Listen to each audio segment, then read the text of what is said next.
Okay.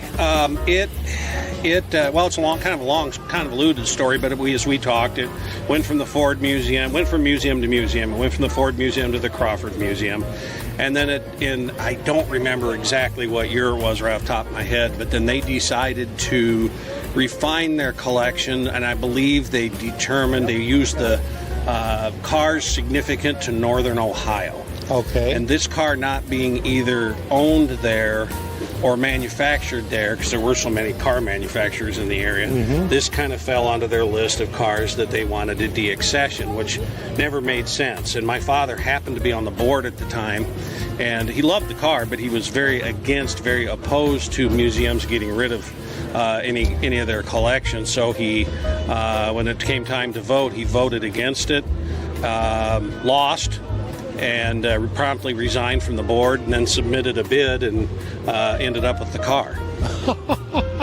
Wow. Now, that is an interesting story. Yeah. I mean, wow.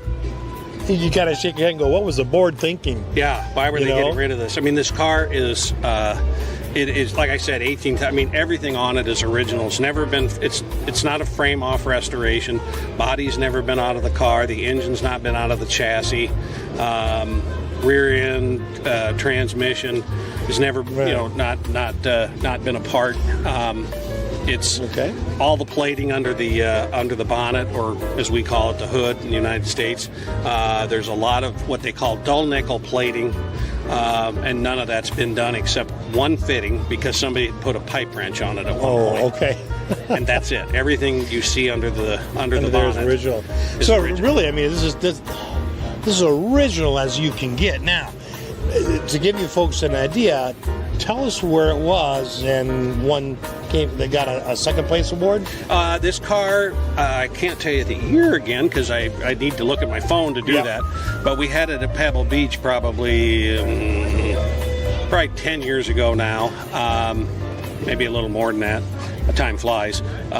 When it got a second place at Pebble, and I thought for an unrestored, I mean, it's had paint work and so forth, but for a virtually unrestored car, that's pretty good because Pebble Beach, views. That's about the highest award you can get. We were very impressed. I mean that just speaks to the quality. So hopefully, viewers, you understand that if it's won that award even 10 years ago, that is an incredibly well-maintained car. All right, so J.P. Morgan was particular with his cars. Yeah. And he was with this. So there are some things on this particular car you would not find in another Rolls.